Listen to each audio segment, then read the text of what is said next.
Selamat datang sekali lagi ke You Sehat Podcast, satu-satunya podcast yang membincangkan isu-isu kesihatan yang terkini, yang hangat dan juga yang trending. Kali ni kita dalam episod yang korang teka yang episod yang ke berapa ni?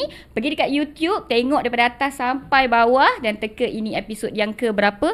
Sebelum ni saya bawakan doktor, dietitian dan semua tetamu daripada background kesihatan. Kali ni saya bawakan seorang tetamu yang sangat istimewa sebab beliau sebenarnya bukan daripada background doktor, malah beliau daripada profession yang sering bersingsing lengan dengan doktor, tetapi profesionnya sangat banyak terjebak juga dalam isu-isu kesihatan.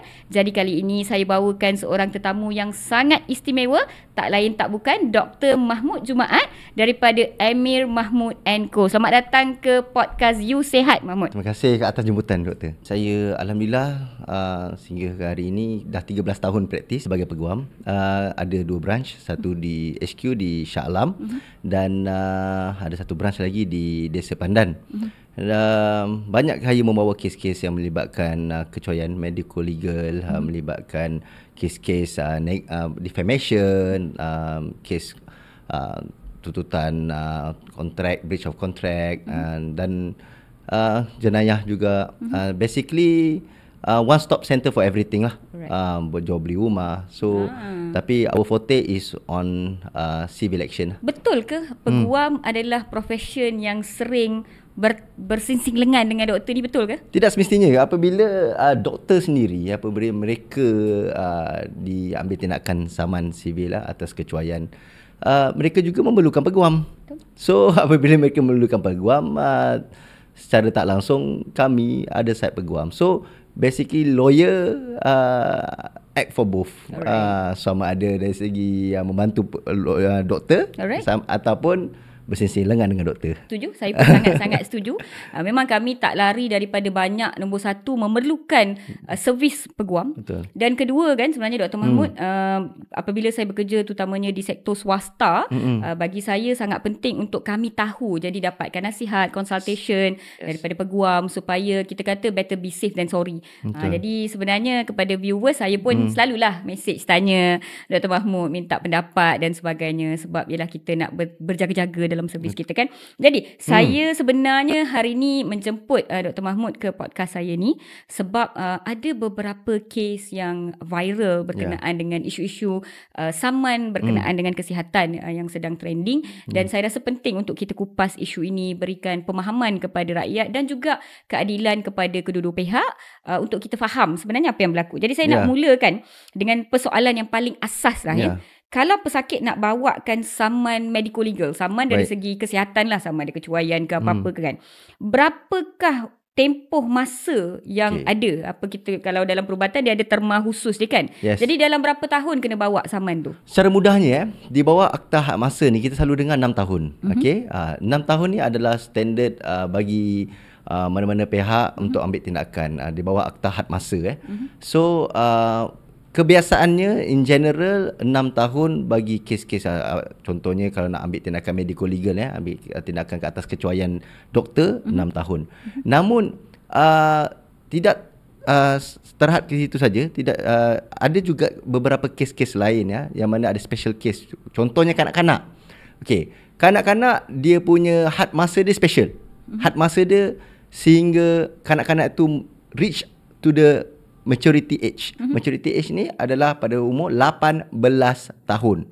So that's why you selalu kadang-kadang dengar ada kes yang ambil tindakan untuk tuntut ke atas hospital ataupun pihak doktor.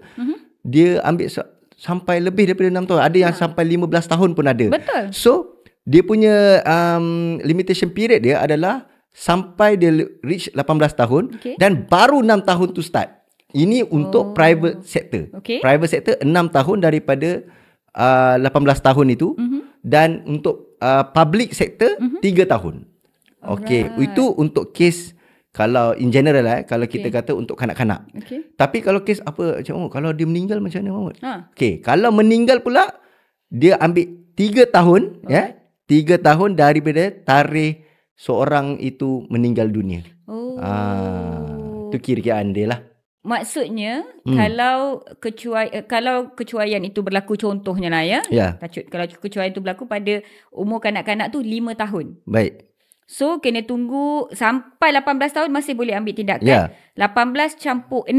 Correct. Untuk maknanya private. Yes, private sector. Untuk government tambah 3 tahun. So 18 tambah 3 tahun lagi.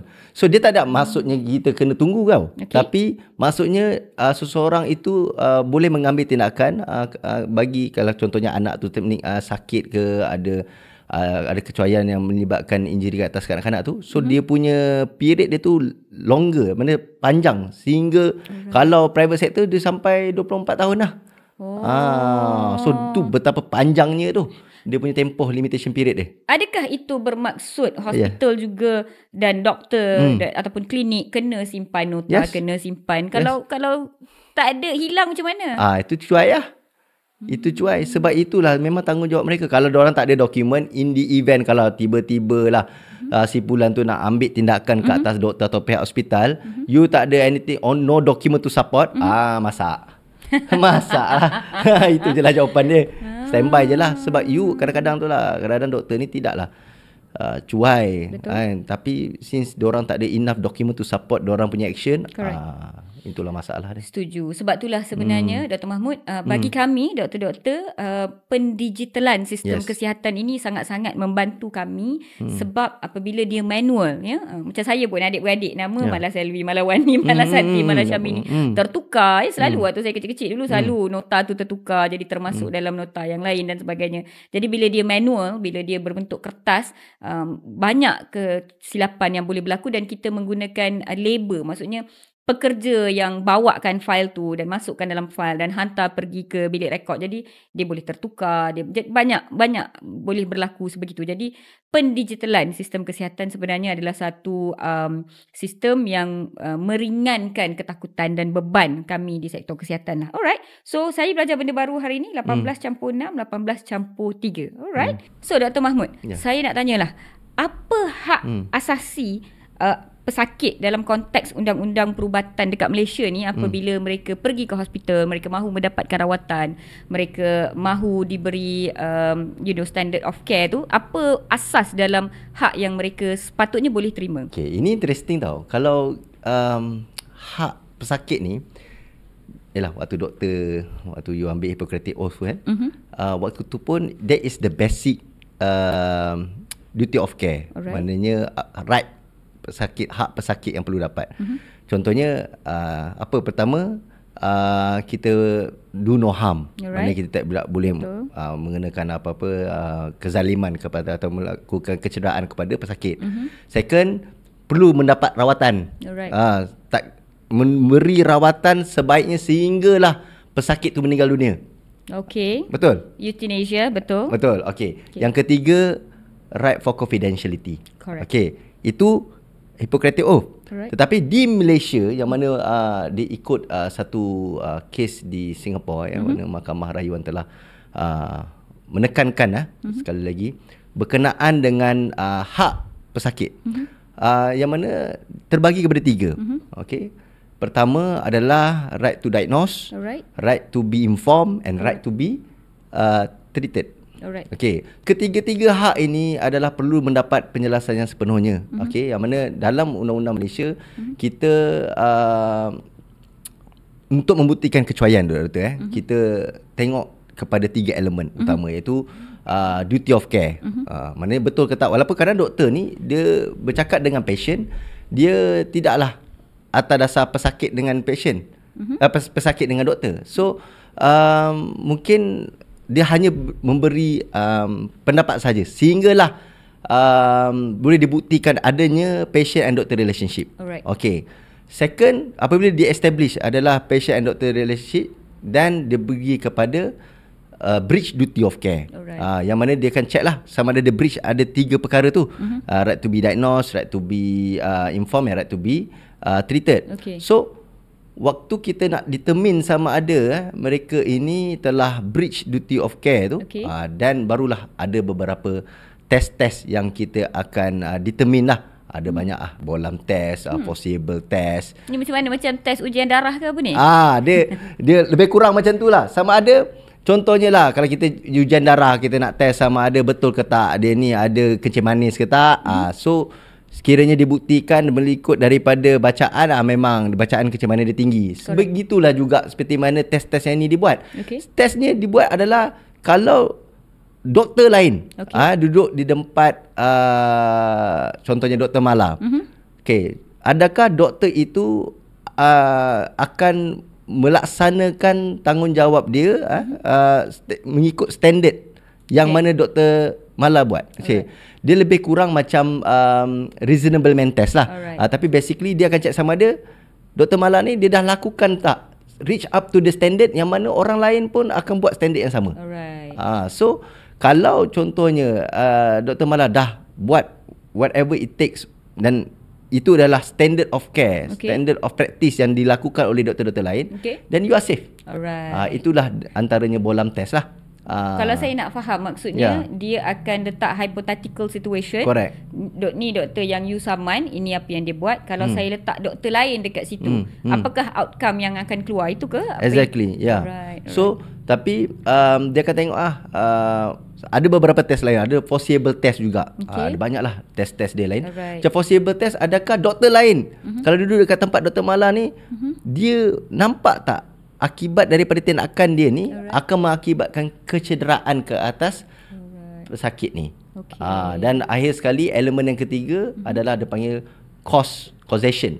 Yang mana test juga akan digunakan, dia panggil but for test. Yang mana but for test dia akan check sama ada atas kecuaian yang kita sebutkan tadi. Contohnya lah, tertinggal yang ada banyak kes yang tertinggal kapas dalam perut, gunting dalam perut. Adakah disebabkan gunting atau kapas yang ditinggalkan dalam perut tu telah mengakibatkan kecederaan kepada pihak pesakit? Causal link tu must be direct. Dia boleh tunjukkan disebabkan kecuaian ini telah mengakibatkan kecederaan kepada kecuaian ini telah mengakibatkan kecederaan kepada pihak pesakit. Faham. So kalau saya nak simpulkan lah, sebenarnya ada keadilan di dua belah pihak lah. Pesakit pun ada keadilan, doktor pun akan diberi ruang lah untuk buktikan bahawa kalau doktor lain pun dia apa yang dia akan buat. Kalau doktor lain sampai, adakah dia akan buat lebih baik ataupun sama ataupun lebih rendah dan sebagainya. So I think it's fair lah. Tapi just sharing mana-mana doktor sebenarnya tidak mahu dengan sengaja menyebabkan kecuaian. To be honest, setiap hari bila kami pergi kerja, bila mula shift, apa yang kami doakan, regardless kita dalam agama mana pun, adalah supaya tangan saya dan minda saya ini tidak terlepas pandang, tidak terlepas diagnose, tidak cuai kepada pesakit ini. Dan walaupun kami sering diingatkan untuk tidak beremosi, we are taught not to be emotionally attached to the patient. I think macam lawyers juga. Super sama. We are taught not to be emotionally attached, but oftentimes saya akan tanya diri saya, kalau ayah saya akan buat apa? Kalau adik-beradik saya akan buat apa? Kalau mak saya akan buat apa? That is why at many times kita akan macam kata macam, bukan nak kata paksa lah, kita macam kata you kena buat benda ni because kita rasa family dan sebagainya. Nevertheless, bila sesuatu berlaku, sama ada kecuaian, tersilap, terlepas pandang dan sebagainya, it's already very painful for doctor. Jadi apabila disaman dan dibawa ke mahkamah, itu adalah satu proses ataupun satu durasi yang sangat emotionally distress for any doctors sebenarnya. Nevertheless, saya tidak justify anything that is being done by anybody. Saya cuma nak ambil kesempatan ni untuk orang kata memberikan awareness out there yang to be honest, most doctors, all doctors, nurses, healthcare workers, kita nak berikan yang terbaik. Jadi saya nak tanya Dr. Mahmud, di hospital-hospital, terutamanya di tempat yang waktu menunggu tinggi, ataupun patient tak puas hati, patient sakit kepala 2 hari terus nak buat MRI brain, dia rasa dia yang nak order ujian-ujian untuk diri dia kan. Di Malaysia sekarang ni, saya rasa di mana-mana institusi swasta ke kerajaan, it doesn't matter lah, terma saya nak saman, saya akan viralkan. Saya ni adalah sesuatu yang famous. Jadi saya bagi contoh lah. Kalau pesakit tunggu lebih kurang 4 jam contohnya di Jabatan Kecemasan, di zon hijau, maksudnya stable lah. Terus dia marah tau sebab dia kena tunggu begitu lama. Okey, dan biasanya ayat yang keluar adalah saya nak saman. Adakah pesakit boleh saman dalam keadaan begitu daripada peguam? Ni simple lah. Banyak je lawyer klien datang jumpa saya tak puas hati saya nak saman doktor ni kan. Ada je doktor. Tapi dia begini, simple lah. Kami provide service. Okay. Tapi kadang-kadang you nak saman, dia berbeza dengan you buat laporan polis. You laporan polis, you buat report, ada keberangkalian yang polis akan siasat. Dan mungkin kes itu akan menyebabkan seseorang yang you report tu dituduh di mahkamah. Tapi ada kes yang you buat report and polis can simply NFA kan kes tu. Bila tak nampak ada elemen jenayah. Tapi lawyer berbeza. Lawyer ni you bayar, kita saman. So bila menjawab soalan doktor kata, boleh saman tak? Saya jawab simple. Banyak soalan ni yang saya dapat. Saya kata, dia nak saman, dia bayar, memang lawyer tu akan saman. Tetapi isu dia boleh menang ke tak boleh menang. Ini yang kita banyak sebenarnya kadang-kadang nampak macam kes-kes bukan kes kecuaian saja, kadang kes saman malu, saman fitnah. Saya dimalukan dalam Facebook, saya nak saman di mahkamah. Ataupun yang orang yang diugut itu datang jumpa saya, dia boleh tak saman tuan? Saya takut ni kan, saya tak pasal-pasal dia. Padahal saya tak adalah cakap apa pun. Dia nak saman, dia bayar lawyer, kenalah saman. Tapi persoalan dia boleh menang ke tidak boleh menang. Itu yang big question mark. Sebab kalau menjawab kepada soalan doktor, duduk di hospital ataupun di klinik katakan memang disebabkan saya terpaksa tunggu lama, isteri saya telah mengalami kemurungan ke, ataupun telah mengalami kecederaan atau menyebabkan keguguran ke, macam-macam lah dia nyanyi kan. So isu dia sekarang macam saya kata tadi, 3 elemen tu. You contohnya you tunggu kat hospital lah. Kalau tunggu hospital tu dekat kalau tunggu kat klinik you belum bayar lagi. Tetapi mungkin you dah register. Mungkin lah waktu tu dah dapat dah patient and doctor's relationship. Fine. Then tengok pula breach duty of care tu. Dalam keadaan contohnya lah, kalau pergi klinik ataupun pergi hospital, memang waktu tu doktor tu je yang available, dan waktu tu memang ada pesakit lain yang lebih serius injury dia. Ambil kira pula yang saya dengar baru-baru ni, ikut bacaan saya, doktor yang available sekarang 70,000, compare dengan pesakit nisbah dia dekat Malaysia ada 3 juta. 34 juta. So soalan saya, doktor-doktor ni kita tak boleh kira 70,000 tu semua praktis. Let's say lah kita ambil lah 70,000 tu seorang. Nisbah dia dengan 400 orang. Let's say lah you rasa lah dapat 100 orang, kita ambil tak payah banyak, kita ambil 10% ni. 400 orang, 40 orang, satu dengan 40 orang kan sakit. Macam mana you nak expect kita untuk diorang semua cater untuk pasien-pasien ni? Bergantung kepada keadaan kes. Itu jawapan saya. Oleh demikian, kalau dalam kes-kes seperti ini, kita yang kena bukti tau. Orang yang menuduh itu yang perlu buktikan bahawa doktor ini cuai. Kita nak kata memanglah dia terpaksa tunggu lama tu sebab doktor tidur. Doktor ni nampak dia tengah makan dekat kafeteria, dia memang malas, dia memang tak nak ambil patient. You kena buktikan benda-benda yang you tuduh tu. Kalau nak jadikan cerita tiba-tiba doktor tu steady je, dia datang mahkamah, awak nak saman? Saman lah. Sekali doktor tu bawa tunjukkan, satu hari saya treat 100 patient. Awak tu nombor yang walaupun awak tunggu 4 jam, ada patient dah tunggu saya ni dah 3 jam dan dia punya keadaan lagi serius. Saya terpaksa treat dia. So and then tak pasal-pasal you bayar lawyer. Bayar lawyer bukan murah. Kan? Saya jujur lah, saya pun bukan, minta maaf lah kalau ada lawyer sana kan, yang mungkin saya kacau market. Tapi I need to tell the truth. This is the case. Sebab you bayar lawyer bukan murah. Dah berpuluh ribu you bayar lawyer. So sebelum you nak ambil tindakan, memang you marah, memang you frustrated, memang you sedih, you emosi, tetapi you kena tengok case you betul-betul. My advice, you nak saman, proceed, but try to get second opinion. You ambil you punya case you ni, you jumpa Dr. Mahmud Jumaat, dah jumpa Dr. Mahmud Jumaat, you try to jumpa lawyer lain juga. Dr. Mala pula. Jumpa Dr. Mala pula. Jumpa Dr. Asikin pula. Jumpa 2-3 lawyer pun kata, memang kes ni ada basis, dia punya advice yang sama. bila dengar ada basis pun dia dengar balik. Kenapa tuan ada basis? Pernah tak ada kes-kes lain yang pernah jadi macam ni? Apa status kes dia? Right. Berapa banyak yang dia dapat? Correct. You kena ingat juga. Saman menang. Berapa banyak dia dapat? Right. Sekali ada dapat dalam 10,000. 10,000 tuan.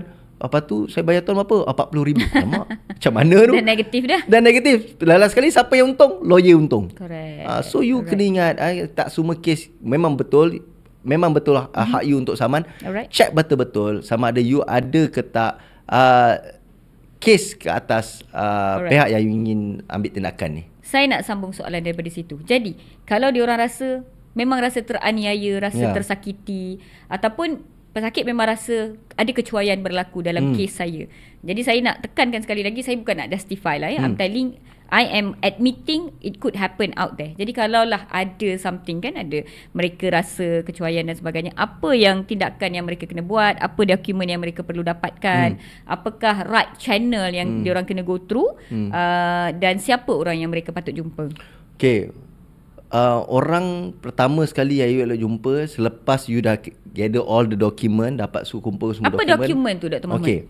Pertama sekali doktor, dokumen pertama sekali adalah medical report. Alright. Okay, that is the first document yang sangat penting lah. Sebab kadang-kadang kenapa medical report? Sebab medical report yang boleh sahkan injury yang you suffered. Alright. Kecederaan yang you alami. Correct. Sebab kadang-kadang kita tengah seronok semangat ni, memang ada kes yang kuat ni, tapi bila tengok medical report, alamak, doktor yang treat kita tu sebenarnya tak masukkan pun injury-injury yang kita suffered. Ada banyak berlaku kecederaan yang penting, contohnya menyebabkan pembedahan yang perlu berlaku, contohnya lah contohnya gegaran kepala okay. Ada concussion tapi tak masuk. Contohnya you ada masalah dari segi psikiatrik, you ada depression, tak masuk dalam tu. So tapi bila awak pergi ke mahkamah, awak nak tuntut injury-injury yang kecederaan yang awak alami ni, tak dimasukkan, ini tidak akan diterima pakai.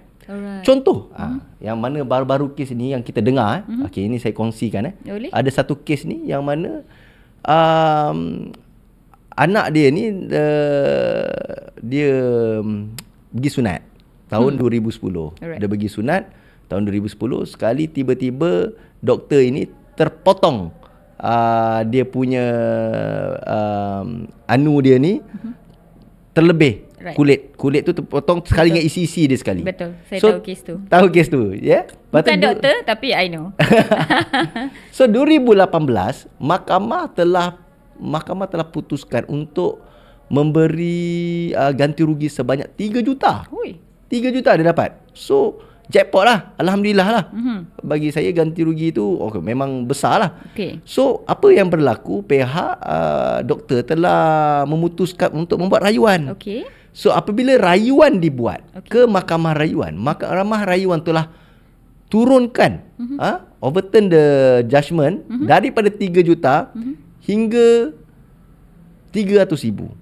So mengapa? Ada pemotongan ya, general damages turun ke 100,000, specific damages turun ke 100,000, dan adalah kos-kos award 100,000. Alasan yang kami dapati, yang kami dapat daripada penghakiman ini adalah ada kecederaan yang tidak dipleadkan. So apabila tidak dipleadkan, tuntutan yang dibuat itu tidak boleh diawardkan kepada pihak pesakit. Kejap, saya nak tanya, tak dipleadkan tu apa maksudnya? Okey, maaf. Dipleadkan ni seperti ini, maknanya kecederaan itu tidak dimasukkan di dalam penyataan tuntutan oleh pihak mangsa ni. Peguam tu tak masukkan Tak masukkan. So apabila tidak masukkan, mahkamah tidak boleh memberi ganti rugi ke atas kecederaan itu. So dalam kes ini juga mungkin pada ketika itu kecederaan ini kita tak dapat daripada pihak hospital, mungkin. Saya tak tahu the specific case on the specific reason dia. Tapi apabila you tak dapat, dan inilah masalah yang timbul. Kerana itulah macam kes-kes melibatkan personal injury ni lah, tak kira dari segi kecuaian daripada pihak doktor ataupun kecuaian daripada kes-kes kemalangan, kami akan pastikan kami akan pastikan the patient tu telah didiagnose ke tahap kecederaan yang maksimum. Kadang-kadang kita tunggu kes tu sampai 6 bulan supaya nak pastikan kecederaan itu telah dimasukkan sepenuhnya untuk tuntutan kita ke mahkamah nanti. Correct. Tapi ada orang pihak yang tidak faham. Mereka kata, oh lawyer ni lambat lah. Betul. Slow lah lawyer ni. Orang kes lain dah tuntut di mahkamah. Ada lawyer, oh, don't worry lah, 2 bulan dapat. Yes, you akan dapat dalam masa 2 bulan. Alright. Tetapi adakah you mendapat ganti rugi yang maksimum? Correct. Kerana itulah ada kes-kes yang kita kena terpaksa tunggu untuk tuntutan itu dibuat dalam beberapa masa tempoh supaya kita boleh diagnose penyakit itu, kecederaan itu di kemudian hari, supaya ianya boleh dimasukkan dari sebahagian kepada tuntutan kita di mahkamah. Alright. So I can connect to that. Saya boleh sharekan pernah happen patient ni dia kemalangan. Jadi memang dia datang balik buat CT scan baru nampak ada tulang hidung yang 3D baru nampak. Dan another time buat baru boleh baru sebab dia gigi tau, dan dia sebab satu muka kena dan gigi dia pun refer dental, dan dental cakap okey gigi tu tercabut, because gigi dia ada compensation yang lain kan. So memang makan masa lah betul, and then dia request buat balik medical report tu dan apa sebagainya. Saya ada pengalaman jugalah. Exactly. Jadi saya faham. Okay, that is baru satu. Baru satu medical report. Okay, go ahead. Baru satu medical report. Bila dapat medical report, kebiasaan kita akan bawa jumpa doktor pakar. Macam kita orang dapat medical report, untuk mendapatkan ganti rugi yang maksimum, kita akan jumpa dengan doktor pakar dari hospital yang lain untuk dapatkan second opinion. So doktor pakar ni akan maklumkan, contohnya kita ambil contoh doktor tadi dia ada masalah rahang tu So doktor pakar daripada hospital lain akan sahkan okey, memang betul rahang dia tu ada kecederaan, tetapi dari segi kos tuntutan itu, apabila dia advise, doktor pakar ni advise perlu menjalani pembedahan. Sebab contohnya, kalau kadang selalunya kebiasaan dalam kes-kes melibatkan kecederaan rahang ni, dia tak boleh buka mulut besar. Alright. Dia tak boleh buka mulut dengan sempurna seperti normal. So dia perlu menjalani pembedahan. So apabila menjadi pembedahan tu, kos pembedahan tu perlu dapat daripada doktor pakar yang lain sebagai second opinion. Itu baru dua. Yang ketiga, kalau contohnya kalau kematian, ada sijil kematian. Yang keempat, perlu juga kalau ada apa-apa dokumen-dokumen sokongan yang lain, contohnya lah ada komunikasi WhatsApp antara kita dengan doktor, pernah communicate. Doktor ni memang maklumkan, saya minta maaf lah. Memang waktu tu saya punya patient ramai, saya tak sempat nak check anak tuan ni. So kami dah buat yang terbaik. Contohnya ada pengakuan seperti itu, boleh dimasukkan. Ataupun ada surat daripada pihak hospital. Ada kadanya, contohnya kadang-kadang hospital ni pun boleh tahan juga. Apabila mereka panggil untuk buat settlement, mereka gagal untuk masukkan clause ataupun satu statement without prejudice. Apabila you gagal untuk masukkan without prejudice dalam surat you, automatic surat you boleh diguna pakai against you. Unless if you tulis without prejudice, tanpa prasangka, you offer nak settlement, that document cannot be used in court. That is how important tanpa prasangka. So apabila dia masukkan tanpa prasangka, dan peguam bila dapat, oh tak boleh pakai surat ni, mahkamah tak boleh tengok, mahkamah tak akan entertain surat ni.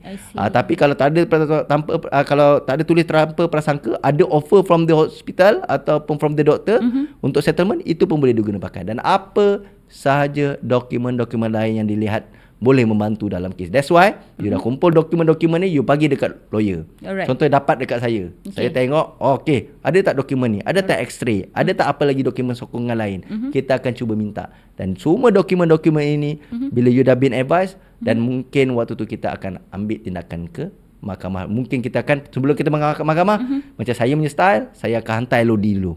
Hantar LOD, tapi we don't give all our bullets. Kita bagi tahu ini kecuaian dia, dan minta respon dari, tengok dulu respon daripada hospital. Kadang-kadang mana yang hospital ni yang mudah untuk berbincang, dia akan ajak kita untuk mediasi atau ajak kita untuk settlement. So kita akan percepatkan proses tuntutan. Tapi kalau tengok dia berkeras, dia ketegak sikit, dan kita proceed ke mahkamah. Faham. Saya nak share sedikit.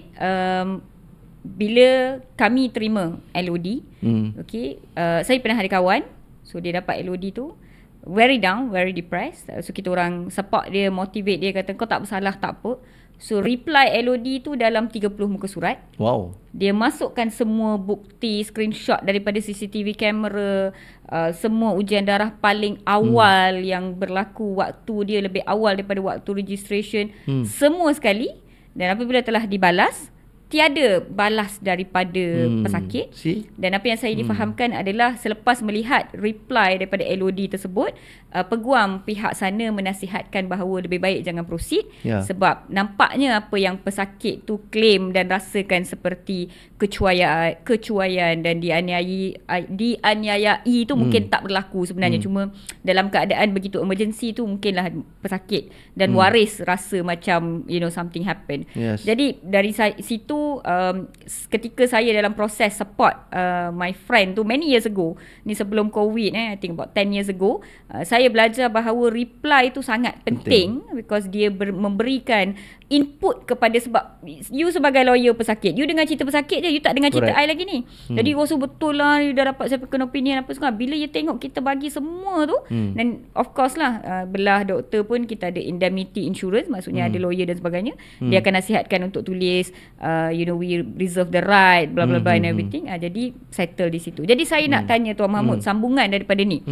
Kalau doktor terima LOD ataupun sesiapa pun terima LOD, kalau tak nak reply boleh tak? Sebab kita rasa kita tak bersalah, apa pun nak reply. Dia begini, right untuk reply tu that's your right lah. Tapi dia tak adalah satu prosedur dalam mahkamah. LOD is not part of the procedure dalam membuat tuntutan. Sebenarnya seseorang itu boleh terus saja membuat tuntutan di mahkamah tanpa perlu untuk even hantar LOD pun. Tapi apabila you terima LOD, you macam tadi macam doktor cakap tadi, bila you reply balik, actually you dah save a lot of cost. Correct. So lawyer pula on the side of patient tu, dia akan cakap, alamak, tengok dia punya ni ada CCTV lagi, you nak proceed ke? So at least you dah jimat cost dan jimat masa. Correct. Okay, tapi kalau contohnya lah kalau tanya saya, LOD tu tidaklah menjadi satu kewajipan, tapi ianya adalah satu nasihat daripada saya sendiri. Kalau sebaiknya reply, supaya mungkin disebabkan LOD seperti mana contoh Dr. Mala tadi, dia boleh menyelamatkan anda daripada diambil tindakan di mahkamah. Correct. So kalau saya WhatsApp tanya Dr. Mahmud, reply boleh, no problem. Itu dah bisa. Alright. Okay, sambungan sikit daripada isu masih berkenaan dengan medico-legal dalam isu kesihatan, menyaman doktor pesakit dan ketidakpuashatian ketika mendapatkan rawatan. Kita masih bersama-sama dengan Dr. Mahmud Jumaat, seorang peguam yang berkhidmat di firma Amir Mahmud & Co. Okay, Dr. Mahmud, saya nak tanya, kalau pesakit tu dah sign consent, dah sign kebenaran untuk menerima rawatan. Yes. Maksudnya dia dah setuju lah, dia yang sign. Ini dipetik dalam isu vaksin contohnya, dalam isu pembedahan contohnya, ataupun dalam isu pergi ke hospital untuk mendapatkan rawatan. Jadi pesakit rasa, doktor paksa saya tanda tangan. Jadi sekarang ni saya hilang hak saya. Betul ke kalau once pesakit tanda tangan, dia dah hilang hak dia? Okey. Ini kalau anti-vaxxers ni dengar ni happy ni. Okey. Tak apa, kita bagi ilmu dekat mereka. Bagi ilmu Okey. Dia pertama sekali kebanyakan kes-kes yang melibatkan indemnity form ni, dua kes yang boleh menyebabkan indemnity form tu tidak terpakai. Okey, pertama sekali pesakit tidak diberikan maklumat yang penuh, yang lengkap ke atas penyakit yang dialami. Contohnya pembedahan yang akan dilakukan. Tidak diberikan maklumat sehingga yang boleh menyebabkan konsen dia, kerelaan dia ke atas perkhidmatan ataupun ke atas ubat ataupun dia punya treatment yang akan dilakukan ke atas pesakit tu. Indemnity form itu terbatal. Yang kedua, berkenaan dengan consent form ini juga, apabila seseorang itu telah menandatangani consent form itu dengan rela, namun terdapat bukti bahawa adanya kecuaian yang jelas yang dilakukan oleh pihak doktor tersebut. Contoh, kalau kau dah tertinggal gunting, tertinggal kapas, tertinggal sarung tangan dalam perut si ibu tu. Okey. Kau sign lah 800 muka surat sekalipun. Okey. Macam consent form tu tak terpakai. Okey. Sebab kalau ikutkan kecuaian tu tidak patut dilakukan oleh pihak doktor yang bertauliah. Okay. So kalau kecuaian terbatal. Kecuaian kalau jelas straightforward terbatal. That's why like I said consent form ini adalah tidak absolute. Dia ada exception dia. In general sign consent tidak boleh saman. Tetapi exception dia kalau ada dua antaranya tidak terhad kepada dua perkara ini, kebiasaannya kalau adanya kecuaian memang consent form tidak terpakai. Tapi you kena buktikanlah kecuaian tu mestilah jelas dan boleh dibuktikan di mahkamah. Alright. Okay. Saya nak faham kecuaian tu, saya faham lah sebagai seorang doktor. Tapi saya nak faham macam mana kalau kesan sampingan. Contohnya buat pembedahan. Kesan sampingan daripada prosedur tersebut. Sebab pesakit ada kencing manis dan luka yang kita jahit tu, maka dia bengkak dan dia merah dan dia ada secondary infection, ada kuman lain pula yang attack. Itu adalah kesan sampingan, komplikasi. Adakah itu juga doktor yang bersalah dan doktor yang boleh disaman? The big question mark, whether is it within the doctor's punya kontrol atau tak. No, it's not. Kalau it's not within doktor punya kontrol, itu kesan sampingan yang mana di luar daripada doktor punya kawalan. That's why like I said, reasonable man test dan juga bolam test itu akan terpakai. Sama ada dia macam ni. You cannot blame the doctor on the injury, but you can blame the doctor on the treatment. So that's why the test is not on the injury. The test is not on the result. The test is on the treatment. So apabila seorang doktor itu telah melakukan seperti mana standard prosedur yang mana doktor lain perlu akan buat, ataupun another test, they put another doctor into the doctor's tu punya shoe, whether the doctor will do the same treatment atau tak. So apabila dia lakukan treatment seperti mana yang sewajarnya dia dilakukan oleh doktor lain, then he is safe. One, let's say lah dibuktikan memang kecuaian, another test pula which is but for test on the causation. So disebabkan kecuaian tu, kalau tidak dilakukan, adakah berlakunya injury ni? Atau disebabkan kecuaian tu, adakah ianya telah mengakibatkan kecederaan ini? Tapi kalau memakai atau melihat kepada kes yang contoh doktor bagi tadi, kalau dah dia ada kecederaan, ada luka, dia ada kencing manis, adakah itu a direct causation to the injury? Sebab itu adalah kesan sampingan. So kesan sampingan bukan kecuaian. Exactly. Dan you kena bawa pula doktor pakar lain, kena buktikan memang sebabkan doktor ni punya cuai, that's why you kena ada kesan sampingan ni. Tapi faham. Is that whether it is that easy lah untuk for it to happen. Okay, saya clear. Kesan sampingan bukan kecuaian. Kesan sampingan kalau di luar kawalan doktor, bukan kecuaian. Dan kita kena buktikan lah. Sebenarnya penuduh yang kena buktikan lah benda tu. Saya nak ke belakang kembali. Tadi Dr. Mahmud kata jika tidak diberi penerangan, maka surat kebenaran ataupun consent form itu terbatal. Okay. Now, kami doktor tak puas hati. Sebab saya cakap saya dah terangkan. Patient cakap tak diterangkan. Itu yang pertama. Yang kedua, dalam keadaan kecemasan Dr. Mahmud, contohnya pesakit yang ibu mengandung yang bersalin dalam keadaan emergency tu, dah cuba untuk bersalin normal, tiba-tiba kita nampak kepala bayi mendongak ke atas dengan menutup mukanya, bahu pula sengit sebelah, dan kita sedar bahawa tak boleh bersalin biasa, boleh menyebabkan kecacatan kekal kepada bayi tersebut. Jadi satu labor room tu akan melompat, 8-10 orang akan lompat untuk menyelamatkan bayi dan ibu tersebut. Dia akan berlaku dalam split second tau, kita panggil. Saya pernah berada dalam keadaan sebegini, sebab tu saya tak boleh buat labor room. Saya akan dalam keadaan kecemasan tu, saya akan menangis, I cannot take it. So biasanya bayi akan dimasukkan seorang punya tangan dalam tu, tahan dan ditolak ke Dewan Bedah dan dibuat pembedahan dan sebagainya. Dalam keadaan yang begitu emergency, sebagai peguam, you nak minta I rawat ke, terangkan ke, yang mana satu? Kita dia punya general rule dia, you wajib untuk dapatkan consent, you wajib untuk sahkan yang dia ni Lah, because since you diagnose, you kena inform and you kena treat. That is dia punya basic rule dia. Patient cakap, saya tak terangkan. Yes. Tapi saya cakap patient dah terangkan. Dan emergency cesarean section, Dr. Mahmud, macam you nak I explain dekat patient ke you nak I bagi rawatan? Yang mana satu? Patient tu sedar ke tak? Patient sedar. Sedar lah. Saya yang dah kalau minda saya punya thought. Tapi patient sedar kan? Patient sedar. Okay, simple je. You duduk dekat dalam labor room tu bukan doktor seorang. Ada saksi-saksi lain 3-4 orang lain. You punya nurse apa bagai semua. Pertama, you boleh pakai diorang sebagai saksi. You dah inform, dia deny, never mind. You ada saksi lain.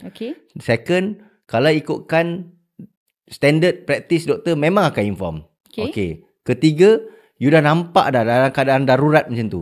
Doktor tu at the end of the day it goes back to the rule of thumb dia, whether doktor lain in your shoe will do the same thing. Alright. So bila there is a simple test. Bila dia tengok, kalau hakim faham and you your side pun, you akan panggil doktor pakar lain tau. Correct. It's not only you. You akan backup with another doktor pakar. Patient akan disokong dengan another doktor pakar. So doktor pakar lain kalau tengok, oh memang dia dah muka bayi ni dah tertutup. Kalau dia tak save the situation tu, bayi ni akan meninggal dunia. So that's all. As simple as that. Alright. So diorang akan use all these tests. If it is so, you goes back to Hippocratic oath you tu. Do no harm.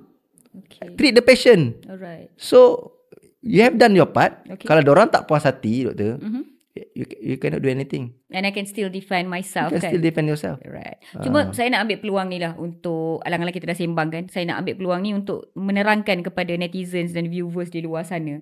Macam yang Dr. Mahmud cakap, sebenarnya doktor memang akan terangkan. Doktor memang akan cakap sependek ayat yang kata, puan, emergency, bayi tidak boleh dilahirkan dalam keadaan sebegini, kita kena buat emergency caesar puan untuk selamatkan puan dan bayi. Mungkinlah itulah ayat yang banyak tu je sempat. Sebab kena fikir doktor pun manusia juga.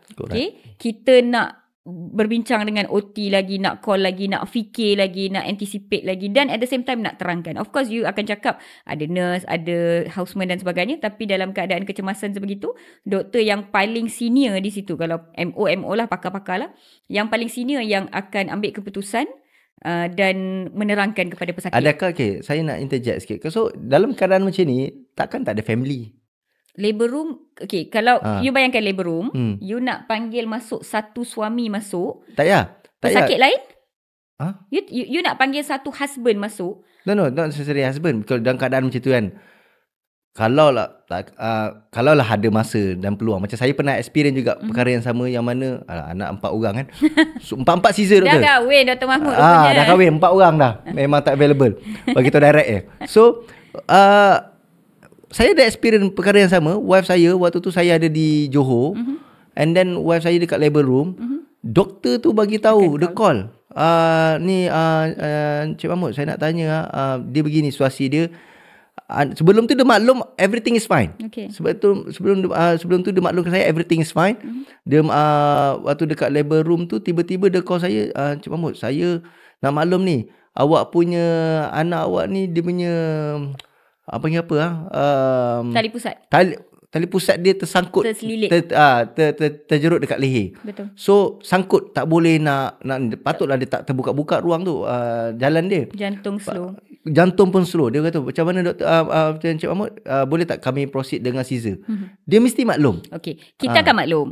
Dalam keadaan macam tu, Dr. Mahmud, sakit wanita, ibu tu di dalam Dewan Bersalin, labor room, biasanya suami, ibu mertua di luar. Penerangan tu akan diberi, kita akan bagi, but dia akan jadi pendek lah. Kita tak sempat nak cakap panjang. Cik, isteri dalam keadaan kecemasan, bayi dengan isteri macam ni, cik sign borang ni sekarang emergency. Dia tak perlu sign, tapi mungkin waktu tu at least you inform. Inform pada kebanyakan masa. Kalau boleh, dalam praktis saya lah di government dulu, dia akan minta husband sign jugalah. Ataupun kadang-kadang ada yang dah sebelum tu dah ada sign dah. Ataupun akan sign. Ataupun patient tu pun kadang-kadang kita benarkan dia sign jugalah. Benda tu akan berlaku. Tetapi kalau if that is the case, tapi dalam keadaan kelam kabut macam tu, biasanya wanita tu tak ingat, tak boleh nak recall, ataupun dia rasa macam tak diberitahu pun sebab terlampau cepat. That's why I said, to be safe, dapatkan waris.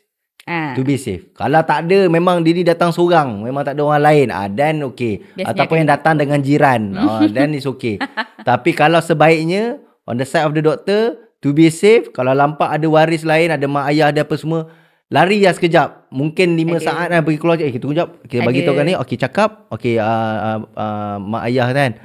Ni ayah kepada pesakit ke? Okey, bagi tahu. Ni anak awak ni sekarang ni kami kena selamatkan. Just take your 15 second tu untuk selamatkan you daripada you kena ambil kes 3 tahun, 4 tahun fight kat mahkamah. Kalau boleh, cuba take that route. Tapi kalau tak boleh, memang tak ada jalan ni, memang tak ada orang waktu tu. Dia memang datang pun seorang-seorang. Dan nak buat macam mana, you do your best. Pada kebanyakan masanya memang akan diinform, memang akan diberitahu. Tetapi kalau anda dengar di luar sana, dekat media sosial, sesama netizen, mereka akan cakap tak bagi tahu pun sebab saya nak bagi tahu siap-siap. Bila benda tu berlaku sepantas kilat macam tu, sometimes you all tak ingat. Maybe you all can consider like this Maybe sekarang dengan teknologi yang baru sekarang, sekarang selalunya patient punya family dia akan diletakkan satu di ruang menunggu apa semua kan. Sekarang teknologi bagus, why not you pasang CCTV yang boleh rekod suara? So lepas ni kalau jadi apa-apa, standby, pergi jumpa siapa, waktu tu cakap dekat ni. Sebab kadang-kadang bukan semua ibu sedar. Kalau ibu pengsan, nak bagi tahu dengan siapa? Kadang dia tak pengsan, tapi dia dengan ubat tahan sakit. Ubat tahan dia mamai, dia tak sober kan. I mean, I understand daripada dulu CCTV video tak boleh sebabkan isu aurat. No. We are talking about kalau audio. Dia tak boleh rekod dia, kita pergi tempat ruangan menunggu family tu. Mungkin sekarang ni kita kena pasang satu CCTV yang boleh rekod suara. Supaya bila you inform, benda tu everything recorded. Correct. Saya setuju.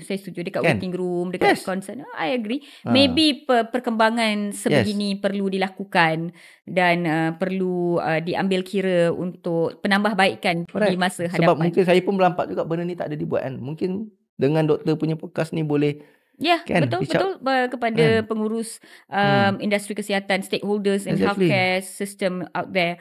It's something that we can ponder about.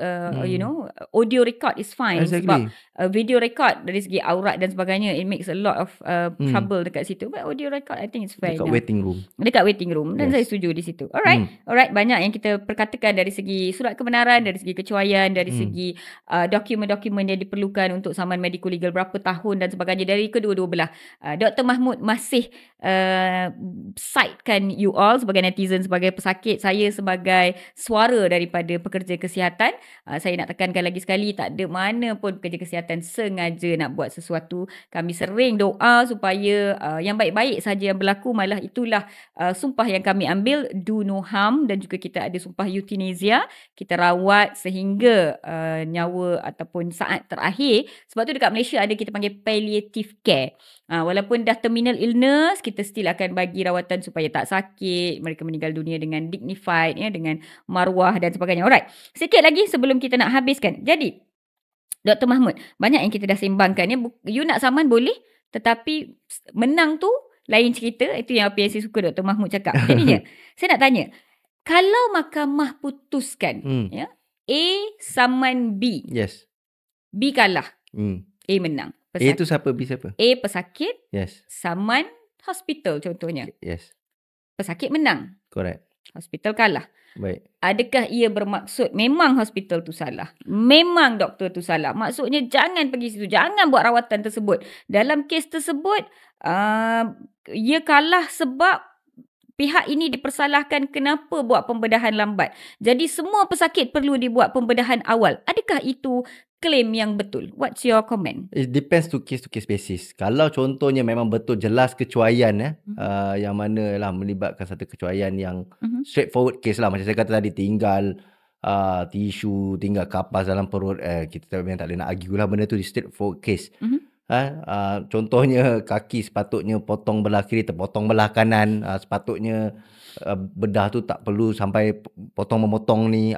Kalau benda straightforward, then it's okay. Tapi contohnya kalau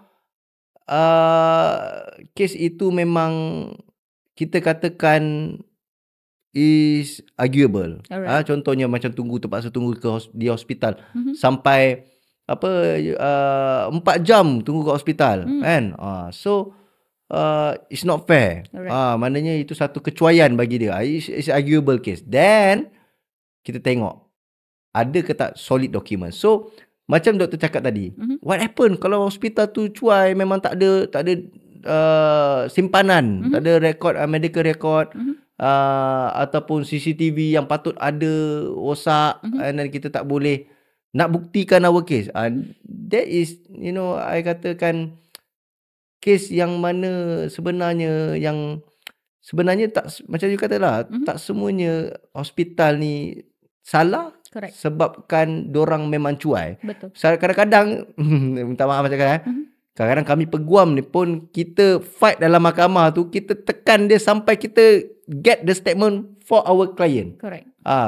Ambilkan perah dia sampai statement dia tu menyebelahi our client. Right. So kadang-kadang is based on saksi juga. Kadang-kadang saksi tak pandai bercakap di mahkamah pun menjadi satu sebab kenapa satu kes tu kalah.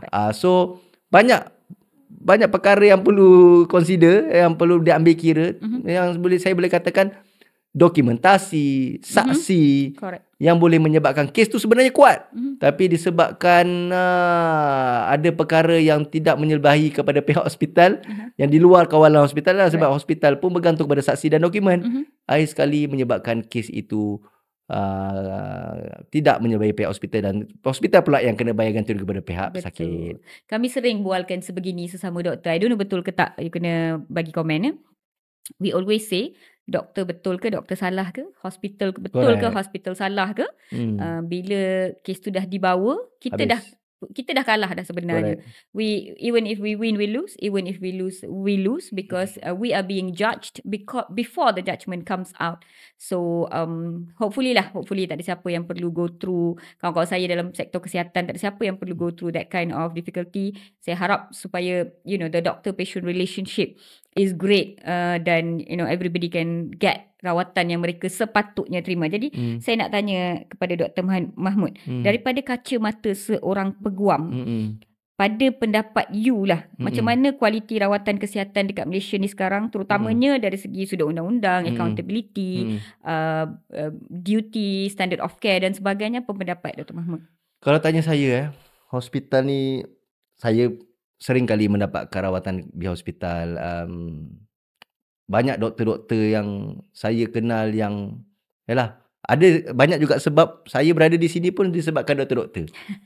Banyak doktor-doktor yang bantu saya. Saya bukan nak kata, at the same time saya ni neutral. Alright. Saya ni neutral because we also a patient kan. Tapi saya setuju juga kata doktor. Tak ada siapa yang nak kena saman. Betul. And they are trying their best. Correct. Tapi even saya sendiri tengok adik saya pun juga seorang doktor. Dia kadang-kadang balik pun pukul 5-6 pagi balik. And then esok tu kena sambung balik. Correct. Ada pula dia kena panggil apa tu? On call lagi kan. So diorang ni kena faham. Right. Yang diorang ni adalah manusia. Yes. Dia bukan robot kan. So dan manusia ni boleh melakukan kesilapan, tapi sekiranya kesilapan itu disengajakan, yes, you can fight. Right. Tapi sekiranya kesilapan itu ada kekhilafan itu adalah satu yang tidak disengajakan. Alright. Maybe we can consider. It's not that kita kalau benda tu serius sehingga menyebabkan kecacatan kekal apa semua, mungkin daripada kita bawa ke mahkamah, mungkin kita boleh sit down. Betul. Macam saya dengan doktor ni, kita boleh sit down. Okay, macam mana kita nak settle benda ni? Sekarang ni ada masalah ni. Sebab kita kena faham diorang ni pun manusia, diorang ni pun ada komitmen yang perlu ditanggung, ada mereka pun ada anak yang ni. Tapi contohnya, kalau kita boleh settle secara baik di luar mahkamah, settle baik di luar mahkamah. So saya boleh katakan dari segi perkhidmatan pihak hospital, bagi saya sering kali ke hospital, saya berpuas hati. Tetapi saya juga pada masa yang sama, to be fair, banyak kes-kes medical legal yang saya bawa, memang ada kecuaian yang bagi saya tidak masuk akal. Okay. So yang mana tidak masuk akal tu, kita ambil tindakan dengan mendapatkan khidmat guaman, nasihat guaman yang sebaiknya, dapatkan 2-3 orang. Kalau betul memang clear cut case, proceed. Tapi kalau contohnya contohnya terpaksa tunggu lama 3-4 jam, tak puas hati, carilah hospital lain atau dapatkanlah rawatan private ke. Kalau tak mampu juga nak buat macam mana, kita try cuba faham daripada perspektif doktor yang cuba sebaik mereka untuk memberi perkhidmatan terbaik kepada kita. Correct. Dan saya nak ambil peluang ini untuk berikan sedikit reminder lah kepada netizen di luar sana. Macam Dr. Mahmud cakap, doktor pun manusia, kita bukan robot ni. Bila dah bekerja daripada pukul 8 pagi hari ni sampai pukul 6 petang esok tu, kadang-kadang bateri kita pun dah low bateri, penat, fatigue. Jadi sedikit sebanyak kata-kata manis daripada pasien, ucapan terima kasih ataupun doktor tadi doktor cakap nak bagi ubat ni, doktor tak masukkan lah. Sedikit reminder sebegitu sebenarnya sangat-sangat membantu. In my tough day, sometimes long days kan, bila ada patient yang datang bagi pulut kuning, bagi lollipop pun, sebenarnya dia sangat membantu kami dari segi kita punya mental health dan kita punya motivasi dan satisfaction untuk bekerja lah. Jadi saya pun neutral juga macam Dr. Mahmud. Saya faham tak ada siapa mahu sengaja buat sesuatu kecuaian, tapi saya juga address yang pesakit juga ada hak mereka untuk mendapatkan standard of care, the right treatment, the right diagnosis, and bagi saya maruah lah ya, supaya dirawat dengan bermaruah dengan cara dan masa yang betul. So kita dah sampai ke penghujung rancangan episod kali ini. You Sihat Podcast membawakan seorang peguam yang sangat terkenal, Dr. Mahmud Jumaat. Kita bincangkan banyak isu yang menarik, samaan surat kebenaran hak pesakit, hak doktor, apa yang doktor patut buat dan sebagainya. So make sure you all tengok daripada awal sampai akhir. Komen apa yang you all suka, apa yang you all belajar daripada episod kali ini, dan jangan lupa untuk sharekan kepada kawan-kawan dan juga ahli keluarga anda. Dr. Mahmud, kata-kata terakhir daripada anda kepada netizen dan viewers di luar sana? Baik, saya juga menyokong podcast ini. Bagi saya ini satu podcast yang sangat baik untuk memberi pencerahan dan pada masa yang sama macam saya ulang kembali, sila dapatkan khidmat guaman yang sebaiknya apabila anda mengalami masalah-masalah medical legal. Dapatkan second opinion sebelum membuat apa-apa tindakan, dan